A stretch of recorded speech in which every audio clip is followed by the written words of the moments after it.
అప్పుడప్పుడు లోకంలో ఒక సామెత ఉంది, సౌరమావ తినే కానీ వివరం రాదని. చెప్పరేటి అన్నీ పోగొట్టుకున్నాక అనుకుంటాడు పేకాట ఆడుతూ మానేద్దామని, అన్నీ పోగొట్టుకున్న తర్వాత అనుకుంటాడు తాగుతూ మానేద్దామని, అన్నీ పోగొట్టుకున్న తర్వాత దేవుని బిడ్డలారు ఇంకేమీ చేయలేని పరిస్థితుల్లో దేవుని బిడ్డలారు అప్పుడు అనుకుంటారట అసలు ఇంట్లో నుంచి బయటకు వెళ్ళకూడదని. ఆ పని ఎప్పుడు చేయాలి? అప్పటికి అన్నీ అయిపోయినాయి, ఇప్పుడు వచ్చింది వివరం. అది మీకు అర్థమైపోయింది కాబట్టి ఒకే ఒక్క మాట నేను చెప్తున్నాను. భక్తుడైనటువంటి దావీదు ఉన్నాడే, ఇప్పుడు మనం చదువంగా, ఆయన తమ తండ్రి దేవుని బిడ్డలారా దృష్టిలో చాలా చిన్నవాడుగా, లేకపోతే పెద్దగా పట్టింపు లేనివాడుగా ఉన్నాడు. అన్నగారులు కూడా అతనేమి పట్టించుకోని వారుగా ఉన్నారు. ఒక్క మాటలో చెప్పాలి అంటే తన జీవితాన్ని పరిశోధన చేస్తూ ఉంటే ప్రియమైన దేవుని బిడ్డలారా, ఒరే బాబు అందరితో కలిసి ఇంట్లో ఉండడం కంటే నువ్వు ఎడారిలో ఉండరా గొర్రెలు మేపుకుంటా అని చెప్పి చిన్న మందను అప్పగించి పంపేస్తుంది. దేవుని బిడ్డలార సమయాలు అనేటటువంటి భక్తుడైనటువంటి ప్రవక్త వచ్చి అభిషేకం చేయబోయేటప్పుడు 1, 2, 3, 4 గంటలు వీళ్ళందరూ కాదంటే ఎవరైనా ఉన్నాడండి ఒకడు, వాడే కడసార్పు. స్తోత్రం చెప్పండి. వాడు ఎవరికి అవసరం లేదు, ఇంట్లో విలువ లేదు, ఈతిలో విలువ లేదు, కుటుంబంలో విలువ లేదు. ఒక్క మాటలో చెప్పాలని అంటే అందరి దృష్టిలో చిన్న చూపు అన్నమాట. ఏ చూపు అండి? హల్లెలూయా.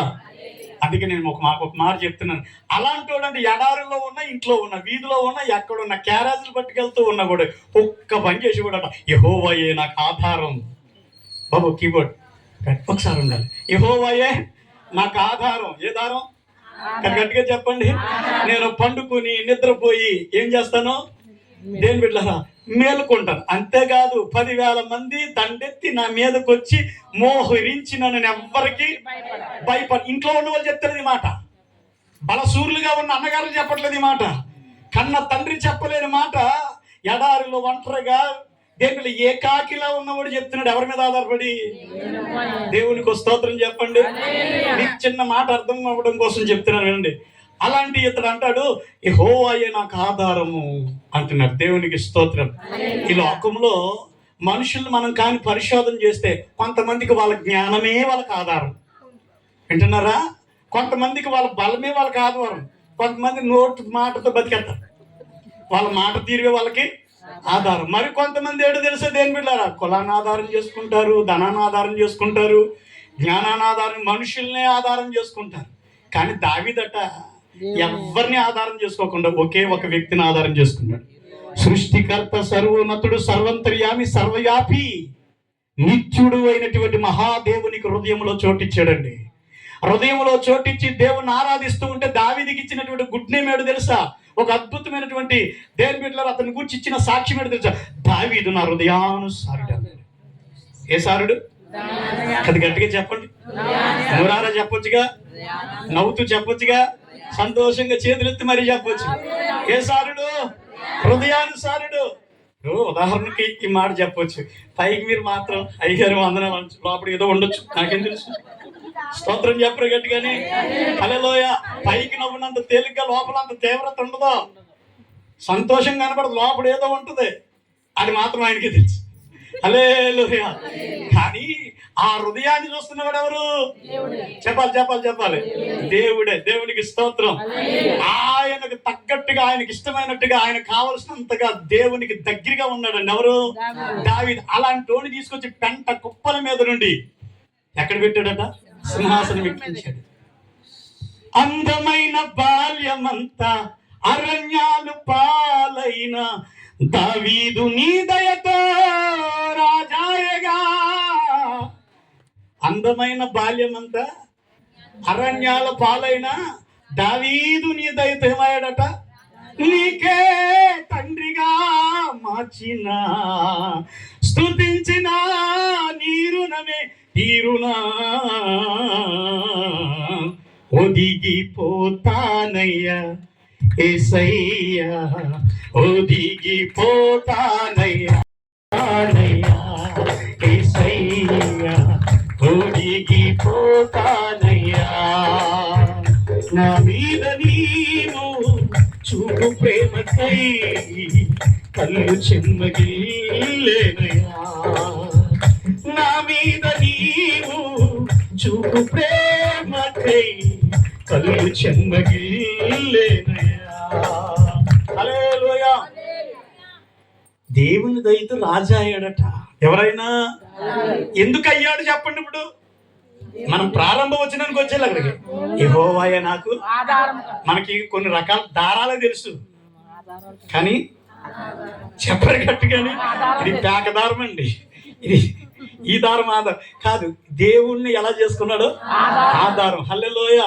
కాబట్టి దేవుణ్ణి ఆధారం చేసుకుని దేవుని యందు విశ్వాసం ఉంచి మొర్ర పెట్టి ప్రార్థించేవాడు ఎవరైనా సరే, పురుషుడైనా స్త్రీ అయినా జడవరో, సిగ్గుపడరో, మౌనం దాచరో, కృంగిపోరో, కృషించిపోరో, ఏదో అయిపోతుందనేటటువంటి ఆందోళన ఉండదు. ఎందుకు తెలుసా? ఇచ్చిన బలహీనత ఆయన మహిమపరచడానికి, మరింత తీవ్రంగా దగ్గరగా ఉండడానికి. స్తోత్రం చెప్పండి. హల్లెలూయా. అమ్మగారు బలహీనత సమయంలో యేసయ్యా నువ్వు ఉన్నావయ్యా అంతేనమ్మా, ఇంకోటి ఏమైనా ఉందా? Father praise the lord. నీవుంటే నాకు చాలు యేసయ్యా. దేవునికి తెలుసు, వారికి తెలుసు, వారి కొరకు ప్రార్థిస్తున్న ఆత్మీయ తల్లిదండ్రులుగా వీరందరికీ, సంఘముగా మీకు తెలుసు. నేను అంటున్నా, ఎవరిని ఆధారం చేసుకున్నావమ్మా అంటే సంపాదించిన డబ్బా, ఉన్న పొలమా, లేదా కట్టుకున్న ఇల్లా అని అంటే యేసయ్యండి. ఏమయ్యా? అది గట్టిగా చెప్పండి. దేవునికి స్తోత్రం కలుగునుగా. దేవుని పిల్ల ఒక మాట నేను చెప్పను, ఈ భూమి మీద నువ్వు ఏది ఆధారం చేసుకుని ఏదో ఒక రోజు అది మనల్ని వదిలి వెళ్ళిపోద్ది. పెట్టకుండా వెళ్ళిపోద్ది. వదిలి చెప్పాలి వదిలి. హల్లెలూయా. నేను మరి ఇల్లు వస్తానని ఏం చెప్పదు. స్తోత్రం చెప్పరు గట్టిగాని. అప్పుడు దాకా కట్టలు కనపడతాయి ఇంట్లో. అదేంటో కానీ దేవుని బిడ్డలారా, ఎన్ని కట్టలున్నా తరిగిపోవడానికి గల కారణం ఏంటంటే బలహీనత. అవునగా చెప్పండి గట్టిగా. దేవుని బిడ్డలారా, అందుకని అంటాను, ఆరోగ్యం కలిగి చెట్టు కింద ఉన్న యేసు రక్తం ఎజ్జాయి. స్తోత్రం. బలహీనత కలిగి దేవుని బిడ్డలు 7 అంతస్తుల బిల్డింగ్ లో ఉన్న 7 సుఖం. అందుకే నేను అనేది ఏంటంటే, ఆధారం చేసుకున్న వాళ్ళకి అద్భుతం దేవుడు చేస్తాడు. ఆమేన్. కాబట్టి నేను అంటున్న మాట ఏంటంటే, ఇక్కడ అన్నాడు భక్తుడైన దావీదు అంటున్నాడు, యెహోవాయే నాకు ఆధారము, నేను పండుకుని నిద్రపోయి. స్తోత్రం చెప్పండి.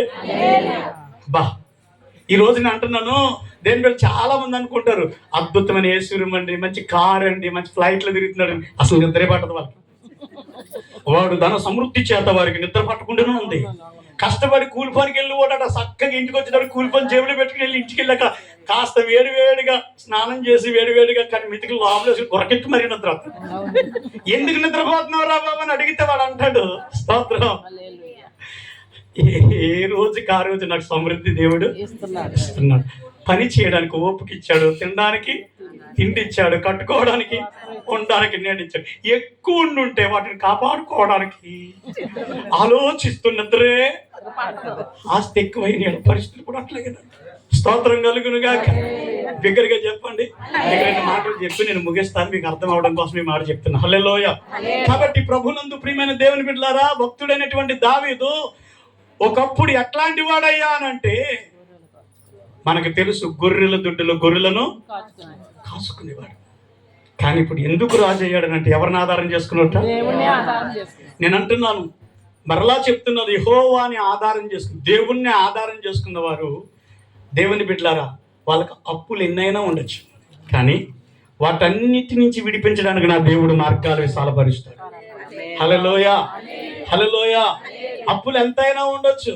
అప్పులు ఊబులో మునిగిపోయానండి, ఏదైనా తాగేద్దాం అనుకుంటున్నానండి, ఎక్కడన్నా తలకాయ పెట్టేద్దాం అనుకుంటున్నానండి, లేకపోతే ఎవరికి చెప్పబెట్టకుండా ఊరుదిరిపోదాం అనుకుంటున్నానండి అనే ఆలోచన కంటే దేవుడు ఉన్నాడండి నాకు. దేవుడు నాకు ఇచ్చిన పంటనో పాడినో కష్టార్జితానో చిన్న వ్యాపారాన్ని ఆశీర్వాదిస్తాను, నా దరిద్రం తీరిపోతాంట. ఎవరి మీద ఆధారపడి? గట్టిగా చెప్పండి. హల్లెలూయా. హల్లెలూయా. మన పెద్ద మనిషి, ఒక పెద్ద ఆయన నన్ను అంటాడు, మాస్టర్ గారు మీకేంటండి ఫారెన్ పండు వచ్చేస్తుంది. ఏ పంట అట్ట? ఫారెన్ నుంచి మీకు అమెరికా డబ్బు వచ్చేస్తుంది, అంతకినంత బిల్డింగ్ కట్టారు అన్నాడు. జాగ్రత్తగా వాట్సాప్లో నా పెద్ద కొడుకు చిన్న కొడుకు కోసం రాశాను, ఎక్కడ ఎంత తెచ్చానో అప్పు.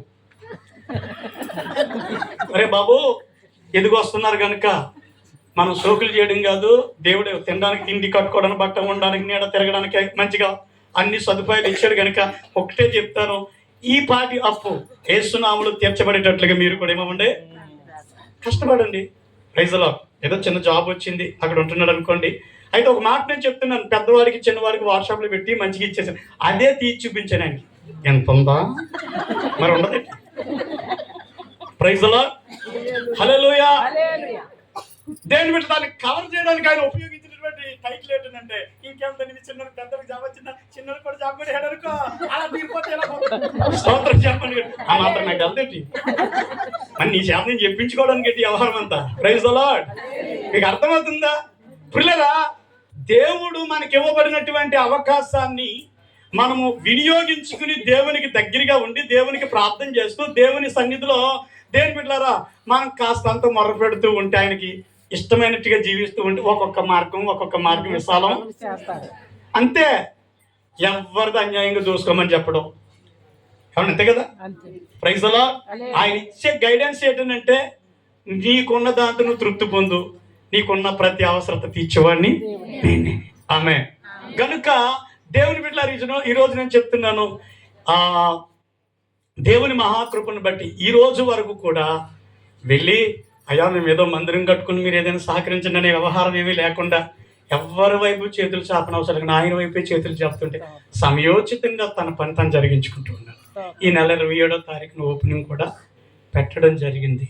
కనుక దైవజనులు మన అనుకోని రీతిలో మా మధ్యకి వచ్చి వారు ప్రార్థన చేసి సైలెంట్గా అంటారు, అయ్యా ఆయనకి మనసులో అనిపించింది ఒక ఫ్యాన్ ఒకటి వేయించండి, నా ఫ్యాన్.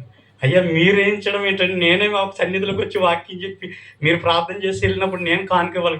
అబ్బే ఇక్కడికి వచ్చేటప్పుడు నా హృదయంలో ప్రేరేపించబడి, అది ఎవరి మందిరం అని తెలిసి వారికి తెలుసు దాని విలువ. ఆమె నేనేమంటానంటే ప్రియమైన వారులారా వినండి, దేవుని పిల్లలు ఎప్పుడు కూడా ఎవరికో చేతులు చాపాలి, ఎవరో మీద ఆధారపడాలని అభిప్రాయాన్ని బయట పెట్టేయండి.